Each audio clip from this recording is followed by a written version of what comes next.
Hi viewers, నమస్కారం. నేను మిసిరి. Welcome back to నిన్ను కోరి. ఈరోజు కథ ప్రేమ పగల రణరంగం ఎపిసోడ్ 4. రచించిన వారు బృందా గారు. ఈ స్టోరీ గురించి మీకు ఒక చిన్న క్లారిటీ. కొంతమంది వ్యూయర్స్ స్టోరీ క్లారిటీగా లేదని కామెంట్ చేస్తున్నారు. ఒక్క ఎపిసోడ్లో క్లారిటీ రావడానికి ఇదేమీ సినిమా లాంటిది కాదు, డైలీ సీరియల్ లాంటిది. కథ ఇప్పుడే కదా మొదలైంది, ముందు ముందు తప్పకుండా క్లారిటీ వస్తుంది. మీ క్వశ్చన్స్ అన్నింటికి తప్పకుండా సమాధానాలు దొరుకుతాయి. ఇక హీరో గురించి. ఈ స్టోరీలో హీరో క్యారెక్టరే పెద్ద ట్విస్ట్. మీకు హీరో ఎవరనిపిస్తున్నారో వాళ్ళని హీరోగా భావించండి. బృందా గారు రచించిన అన్ని స్టోరీస్ కంటే ఈ స్టోరీ చాలా విభిన్నంగా ఉంటుంది. హీరో క్యారెక్టర్ కూడా మీరు ఊహించని విధంగా చాలా పవర్ఫుల్గా, డిఫరెంట్గా ఉంటుంది. యూట్యూబ్లో ఇప్పటి వరకు వినని కొత్త కాన్సెప్ట్ ఇది. ప్రేమ, పగ, కోపం, ద్వేషం, రొమాన్స్, కామెడీ, ఇలా నవరసాలు ఉన్న అద్భుతమైన స్టోరీ. ఎప్పుడు రొటీన్ కాన్సెప్ట్ స్టోరీసే ఇస్తే మీకు బోర్ కొడుతుందని ఈ కొత్త కాన్సెప్ట్తో స్టోరీ ఇచ్చారు బృందా గారు. ముందు ముందు మరింత ఆసక్తిగా ఉండబోతుంది. మీ అందరి మనసులని తప్పకుండా ఆకట్టుకుంటుంది. విని ఆస్వాదించండి. ఇక కథలోకి వెళ్తే, ప్రీష తన నోటిని మూసేసిన అతని చేతిని తన 2 చేతులతో బలంగా లాగేసి, నన్ను వదిలే, హెల్ప్ అని అరుస్తుంటే తని గోడకు నెట్టి, ష్, నాకు లౌడ్ సౌండ్స్ నచ్చవు. ఆమె జుట్టు స్మెల్ చూస్తూ అన్నాడు. అతను మరెవరో కాదు, విధ్వంస్. భయంకరంగా వినిపించిన అతని స్వరానికి గుండాగినంత పనైంది ప్రీషాకి. ఎవరు నువ్వు, నన్ను వదిలే అని గింజుకుంటూ ఉంది. నా టచ్ నీకు నచ్చలేదా? బట్ నేను టచ్ చేస్తుంటే నాకు మాత్రం చాలా హాయిగా ఉంది, మజా వస్తుంది. ఆ మాటలు విని అప్పటిదాకా భయపడిపోయిన ప్రీష ఒక్కసారిగా కోపంగా మారింది. నువ్వెవరో కానీ దొంగల చీకట్లో దాక్కుని ఆటలాడడం కాదు, దమ్ముంటే నా ముందుకురా అని అంది. నేను ఎవరో టైం వచ్చినప్పుడు నీకే అర్థమవుతుంది. ప్రస్తుతానికి ఒక్క విషయం బాగా గుర్తుంచుకో, నువ్వు వేరొక అబ్బాయికి దగ్గరగా ఉండడం నాకు నచ్చదు. అతని గొంతు, మాటలు అత్యంత భయపెట్టేలా ఉన్నాయి. మీరెవరు? ప్రీష గొంతు వణుకుతుంది. విధ్వంస్ ఆమె చెవి దగ్గరకొచ్చి, యో మ్యాన్ అని అన్నాడు. అతని మాటలకు ప్రీష ఒళ్ళు గగురు పొడిచింది. విధ్వంస్ నవ్వుతూ ఇలా వేస్తూ ఉన్నాడు. ప్రీష మైండ్ అంతా బ్లాంక్ అయిపోయింది. గుండె అదిరిపడుతుంది, ఒళ్ళంతా వణికిపోతుంది. ఎలాగైనా అతని నుండి తప్పించుకోవాలని తన బలమంతా ఉపయోగించి గింజుకుంటూ ఉంది. కానీ అతని బలం ముందు తన బలం ఓడిపోయింది. అప్పుడే లైట్స్ వెలుగుతాయి. మరుక్షణమే ఆమె చేతిని అతని చెయ్యి వదిలేస్తుంది. ప్రీష భయంగా చుట్టూ చూసేసరికి విధ్వంస్ ఎక్కడా కనిపించడు. అప్పటికే తన్ని వెతుకుతూ తనిష్క, విరేన్ ట్రయల్ రూమ్ దగ్గరకు వస్తారు. నువ్వు ఇంకా ఇక్కడే ఉన్నావా? మేము నీకోసం బయట వెయిట్ చేస్తున్నాం. ప్రీష నుండి ఎలాంటి రెస్పాన్స్ లేదు. చెమటతో తడిసి విగ్రహంలా నిలబడిపోయింది. తనని చూసి కంగారు పడ్డారు ఇద్దరు. తనిష్క ప్రీష భుజం మీద చేయి వేసి, ఏమైంది ప్రీష, ఇలా ఉన్నావు అని అడిగింది. షాక్తో బిగుసుకుపోయిన ప్రీష తన భుజంపై చెయ్యి పడడంతో ఒక్కసారిగా ఉలికిపడి ఆహని అరుస్తూ 2 అడుగులు వెనక్కి వేసింది. తను భయపడడం చూసి షాక్ అయ్యారు తనిష్క, విరేన్. ప్రీష, ఏమైంది? ఎందుకు భయపడుతున్నావు? నాకు చెప్పు. ఆమె చెంపుపై చేయి వేస్తూ అడిగింది తనిష్క గాబరాగా. షాక్ నుండి తేరుకున్న ప్రీష తనిష్కని ఒక్కసారిగా హక్ చేసుకుని ఏడుస్తూ ఉంది. అతని మాటలకు, చేష్టలకు భయం, అతని చేతిలో తన పరిస్థితి ఏమవుతుందో అన్న ఆందోళన ప్రీషాను తీవ్రంగా కుదిపేశాయి. తను ఏడవడం చూసి మరింత కంగారు పడ్డారు ఇద్దరు. ప్రీష, ఎందుకు ఏడుస్తున్నావో చెప్పు, నువ్వు నన్ను కూడా భయపడుతున్నావు అని కంగారుగా అడిగింది తనిష్క. అంత ఈజీగా కుంగిపోని స్ట్రాంగ్ పర్సనాలిటీ ప్రీషాది. అలాంటి తను ఇలా భయంతో ఏడవడం చూసి చాలా షాక్ అయ్యాడు విరేన్. ఆందోళనగా చూస్తున్నాడు తన వైపు. అప్పుడే ఒక లేడీ స్టాఫ్ అక్కడికొచ్చి, సారీ సార్, ఇక్కడ లైట్స్లో ప్రాబ్లం వచ్చి ఆఫ్ అయ్యాయి, అందుకే మేడం భయపడి ఉంటారు అని చెప్పింది. ఆమె చెప్పింది విన్న తర్వాత అది పెద్ద విషయం కాదని ఇద్దరూ ఊపిరి పీల్చుకున్నారు. అంత కేర్లెస్గా ఎలా ఉన్నారు మీరు? ఒకవేళ ఏమైనా జరుగుంటే కోపంగా అన్నాడు విరేన్. Sorry sir. ఏంటి సారీ? విరేన్ గారు, ప్లీజ్ లీవ్ ఇట్, నేను ఇంటికి వెళ్ళాలి అంది ప్రీష కన్నీళ్లు తుడుచుకుంటూ. ఆమె పరిస్థితిని అర్థం చేసుకుని ప్రీషాను అక్కడి నుండి తీసుకువెళ్లారు. తను వెళ్ళాక ట్రయల్ రూమ్ డోర్ తీసుకుని బయటికొచ్చాడు విధ్వంస్. ప్రీషా పరిస్థితికి నవ్వుకుంటూ పాకెట్స్లో చేతులు పట్టుకుని, this is just trial Angel, నువ్వు నా దగ్గరకు వచ్చినప్పుడే సినిమా పూర్తవుతుంది అని అనుకుంటూ కళ్ళు మూసుకుని ప్రీషాకి దగ్గరగా ఉన్నట్టు అనుభూతి చెంది కళ్ళు తెరిచి వేగంగా బయటికి వస్తుండగా లేడీ స్టాఫ్ అతనికి డాష్ ఇవ్వడంతో బ్యాలెన్స్ కోల్పోయి ముందుకు పడిపోబోతాడు. కానీ వెంటనే నిలదొక్కుని కోపంగా వెనక్కి తిరిగి, బుద్ధుందా నీకో? ఆర్ యు బ్లైండ్ అని అరుస్తాడు. సారీ సార్, పొరపాటు జరిగింది అంది భయపడుతూ. చేసిన తప్పుకి క్షమాపణ కాదు, పనిష్మెంట్ ఉంటుంది. నీ మేనేజర్ ఎక్కడ అని అనేసరికి ఆ అమ్మాయి వణికిపోయి, నన్ను క్షమించండి సార్, నాకు ఈ జాబ్ చాలా అవసరం అని అతని కాళ్ళపై పడడంతో విధ్వంస్ ఈగో సాటిస్ఫై అవుతుంది. కోపంగా కాలు విదిలించేసరికి ఆమె నీళ్లపై పడిపోయింది.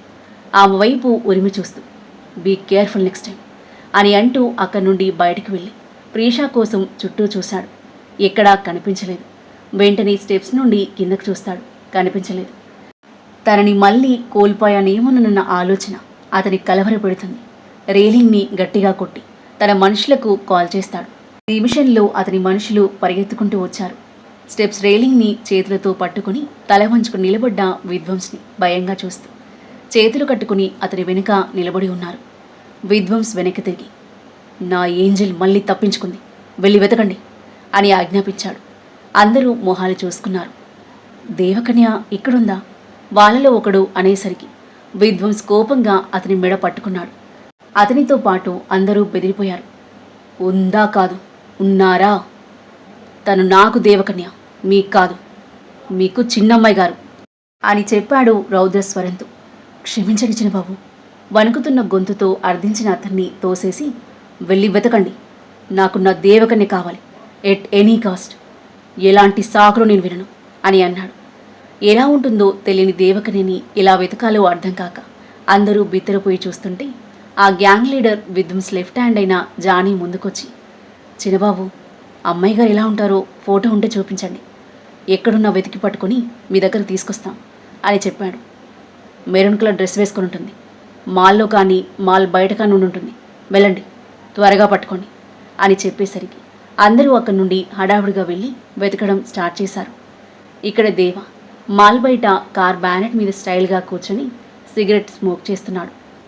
మిత్ర కార్ను ఆనుకుని కాల్ మాట్లాడుతూ ఉన్నాడు.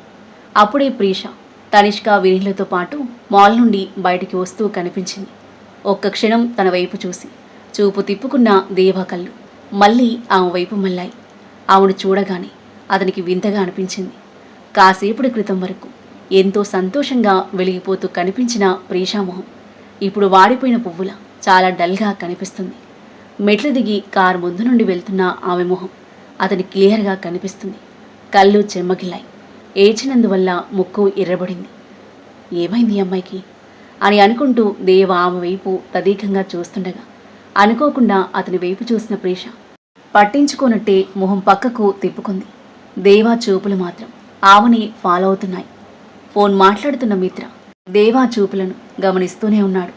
ప్రీష తన స్కూటీ దగ్గరికి వెళ్తుంటే తనతో పాటు కారులో రమ్మని అడిగాడు వీరేన్. నువ్వు వేరొక అబ్బాయికి దగ్గరగా ఉండడం నాకు నచ్చదు. విధ్వంస్ మాటలు ఆమె చెవుల్లో ప్రతిధ్వనించగా ప్రీష వెంటనే తల అడ్డంగా ఊపి, వద్దు వీరేన్ గారు, నేను స్కూటీలో వెళ్తాను ప్లీజ్ అని చెప్పి స్కూటీ దగ్గరికి వెళ్ళగా తనని చూస్తూ కారు దగ్గర నిలబడ్డారు వీరేన్, తనిష్క.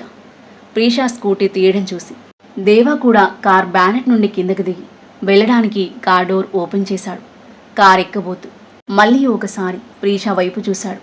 ఆమెను చూస్తున్న అతని కనుబొమ్మలు ముడిపడ్డాయి. వెంటనే డోర్ని బలంగా క్లోజ్ చేసి తన నోట్లో సిగరెట్ని పడేసి ఆమె వైపు కదిలాడు. దేవ నిరంతరం తనని చూస్తుండడంతో అన్కంఫర్టబుల్గా ఫీల్ అయిన ప్రీష ఫాస్ట్గా బ్యాగ్లో కీ వెతికి స్కూటీ స్టార్ట్ చేసింది. స్కూటీ ముందు కదిలేలోపి దాని ముందు నిలబడతాడు దేవ. అతను సడన్గా అలా అడ్డు రావడంతో ప్రీష టెన్షన్ పడుతుంది. దేవ ప్రీష వైపు వెళ్ళడం చూసి మిత్ర కూడా ఆశ్చర్యపోతాడు. అల్లంత దూరం నుండి వీరేన్, తనిష్క కూడా చూస్తూ ఉన్నారు, కనుబొమ్మలు ముడిచి. అడ్డు తప్పుకో అని ప్రీష అంటుండగాని దేవ ఆమె దగ్గరకొచ్చి, వేరే వాళ్ళకి లెక్చర్లు ఇవ్వడానికి మీకు చాలా టైం ఉంది, కానీ మిమ్మల్ని మీరు చూసుకోవడానికి టైం లేదు అని అంటూ ఆమె భుజం మీదున్న దుపట్టాని తీసేశాడు. దుపట్టాని లాగడంతో ఒక్క క్షణం భయపడిన ప్రీష మరుక్షణం ధైర్యం కూడగట్టుకుని, ఏయ్ బుద్ధుందా నీకు, ఏం చేస్తున్నావు అని అరుస్తుంది. దేవ ఏం మాట్లాడకుండా ఆమె కళ్ళలోకి తీక్షణంగా చూస్తూ దుపట్టాను వెనుక నుండి ఆమె భుజాల చుట్టూ కప్పుతాడు. ఊహించని ఆ చర్యకి ఆశ్చర్యంగా చూస్తుంది ప్రీష. దేవ అడ్డుగా ఉండడంతో వెనకాల ఉన్న తనిష్క వినీళ్లకు ఇక్కడ ఏం జరుగుతుందో కనిపించట్లేదు. దేవ దుపట్టాను కప్పి 2 చివర్లను ముడివేసి ఆమె ముందు జాగ్రత్తగా వేశాడు. మన గౌరవాన్ని జాగ్రత్తగా కాపాడేవాళ్ళు అన్ని చోట్ల దొరకరు. మనల్ని మనం జాగ్రత్తగా చూసుకోవాలి అని చెప్పి గాగుల్స్ పెట్టుకుని అక్కడి నుండి వెళ్ళిపోయాడు. ప్రీష వెళ్ళిపోతున్న అతన్ని చూస్తూ అక్కడే నిలబడి అతను చెప్పిన మాటల అర్థాన్ని గ్రహించడానికి ప్రయత్నిస్తుంది. అంతలోని తనిష్క తన దగ్గరకు వస్తుంది. ఆ అబ్బాయి ఎవరు అని అంటూ వెనక్కి వచ్చిన వీరేన్ కూడా ప్రీష సమాధానం కోసం ఆమె మొహంలోకి చూస్తున్నాడు. చెప్పు ప్రీష, తనిష్క మళ్ళీ అడిగేసరికి తెలీదు అని అంది. తెలియదా? అతను నీకు అంత దగ్గరగా నిలబడున్నాడు, ఏదో మాట్లాడుతున్నాడు కూడా. అండ్ ఆ దుప్పట్టు అలా ఎందుకు కప్పుకున్నావు? నీకు చలిగా ఉందా అని క్యాజువల్గా అడిగింది. లేదు. మరి నువ్వెందుకు దాన్ని కప్పుకున్నావు అంటూ తనిష్క దుపట్టాని ఆమె భుజాల మీద నుండి తీసి మెడలో వేసింది. కానీ ప్రీష వీపు చూసి ఆమె కళ్ళు పెద్దవయ్యాయి. తనిష్క షాకింగ్ ఎక్స్ప్రెషన్ చూసి ఆమె చూస్తున్న వైపు చూసిన వీరేన్ టక్కున మొహం పక్కకి తిప్పుకున్నారు. వాళ్ళిద్దరూ ఎందుకలా ప్రవర్తిస్తున్నారు ప్రీషాకి అర్థం కాలేదు. తల వెనక్కి వంచి తన బ్యాగ్ చూసుకునేసరికి భుజం కింద ఆమె చేతి మీద డ్రెస్ చిరిగిపోయి తన దేహం ప్రస్ఫుటమవుతుంది. ఒక్కసారిగా దిగ్భ్రాంతి చెందుతూ టక్కున దుపట్టాని తన చుట్టూ కప్పుకుంది ప్రీష. ఆమె కళ్ళ నిండా నీళ్లు చేరాయి. ప్రీష, ఇది ఎలా జరిగింది? నువ్వు సారీ కట్టుకోకముందు బాగానే ఉంది కదా అంది తనిష్క. విధ్వంస్తో పెనుగులాడుతున్న టైంలో ఏదో చిరిగిన సౌండ్ వినిపించడం ప్రీషాకి గుర్తుకుంది. కానీ అది పట్టించుకునే స్థితిలో తను లేదప్పుడు. అక్కడ వాల్ హ్యాంగర్కి డ్రెస్ తగిలి చిరిగిపోయింది. ఏమో తెలీదు అంది నిజం చెప్పలేక. ఓ, అందుకే ఆ అబ్బాయి నీ పక్కన నిలబడ్డాడన్నమాట. అతను చెప్తేనే ఈ దుపట్ట కప్పుకున్నావు నువ్వు అంది తనిష్క.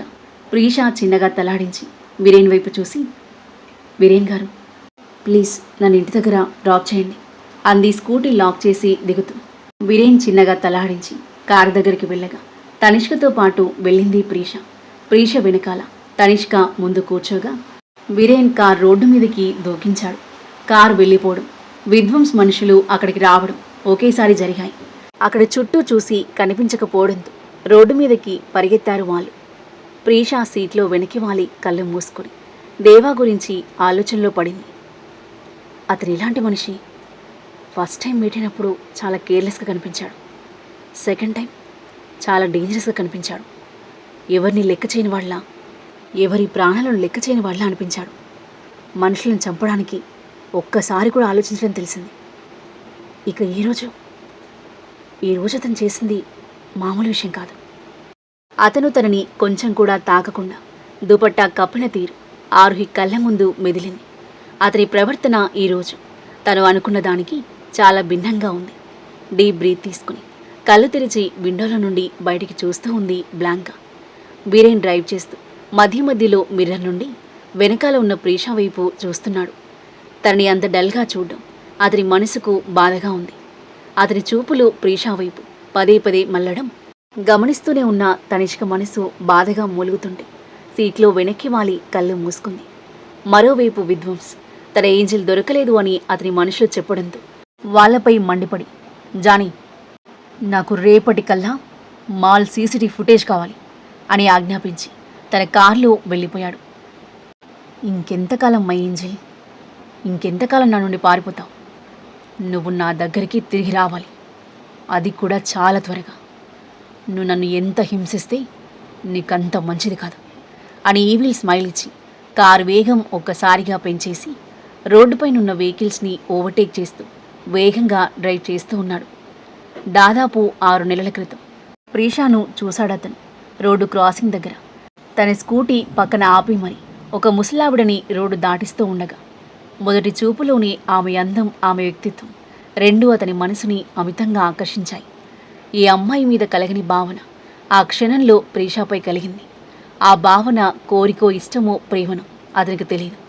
కానీ ఆమెను సొంతం చేసుకోవాలన్న పిచ్చి అతనిలో గట్టిగా స్థిరపడింది. సిగ్నల్ పడిన వెహికల్ పక్కన ఆపి ప్రీషా కోసం వెయిట్ చేసి ఆమెను ఫాలో అయ్యాడు. కానీ మధ్యలో వెహికల్స్ రావడం వల్ల తను మిస్ అయింది. అప్పటి నుండి అతని మనసు ఆమెపైనే నిమగ్నమైపోయింది. ప్రీష మళ్ళీ కనిపిస్తుందేమో అని రోజు ఆ టైంకి ఆ సిగ్నల్ దగ్గర వెయిట్ చేసేవాడు. కానీ ఆమె కనిపించలేదు. అతని దగ్గర ఆమె పేరు లేదు, అడ్రస్ లేదు, వెతకడానికి ఏ ఇన్ఫర్మేషన్ లేదు. కానీ అతను పిచ్చివాడిలా ప్రయత్నిస్తూనే ఉన్నాడు. ఆ సిగ్నల్ దగ్గర సీసీ కెమెరా ఫిక్స్ చేసి రోజు అక్కడికి స్కూటీపై వచ్చే అమ్మాయిలని అందులో చూసేవాడు. కానీ ఈ 6 నెలల్లో ప్రీష అతనికి మళ్ళీ కనిపించలేదు. చివరికి హోటల్లో దర్శనమిచ్చింది. తనని చూసిన క్షణం అతని సంతోషం అంతా ఇంతా కాదు. కానీ తను పట్టుకునే లోపే ఆమె మాయమైంది. ఈరోజు కూడా అదే జరిగింది. ఆమెను ఎలాగైనా సొంతం చేసుకోవాలన్న కోరిక, పిచ్చి రోజురోజుకి ఎక్కువ అవుతూనే ఉంది అతనిలో. ఇక్కడ దేవామిత్ర కారులో వెళ్తున్నారు. 4 మెర్సిడెస్ బెంజ్లు ఒకేసారి దుమ్ము లేపుతూ దూసుకెళ్తున్నాయి. ముందొకటి, వెనకాల 2. మిత్ర డ్రైవ్ చేస్తూ కళ్ళు మూసుకుని సీట్లో వాలిన దేవ వైపు చూసి ఏదో అడగాలని అనుకొని కాసేపు సంశయించి చివరికి అడిగేశాడు. ఏమాలోచిస్తున్నావు బాయ్? ఆ అమ్మాయి గురించా? ఏ అమ్మాయి? కళ్ళు తెరవకుండానే అడిగాడు. మాల్ దగ్గర నువ్వు చున్ని కప్పిన అమ్మాయి, ఆ రోజు నిన్ను తిట్టిన అమ్మాయి, ఆ రోజు బడాబడా మాట్లాడి నీ నోరు మోయించిన అమ్మాయి ఈరోజు మూగబోయినట్టుగా ఉంది. దేవ కళ్ళు తెరిచి అతని వైపు తదేకంగా చూశాడు. అంటే ఈరోజు తనకి ఏదో జరిగిందని నా ఉద్దేశం. కంగారుగా కనిపించింది. ఏమైంది తనకి? ఎవరికి ఏమైందో తెలుసుకునే బాధ్యతను నేను ఎవరి మీద తీసుకోలేదు. కానీ బాయ్, ఆ అమ్మాయిని చూస్తుంటే ఏదో కష్టంలో ఉన్నట్లు అనిపించింది. నీకు అలా అనిపించడం లేదా?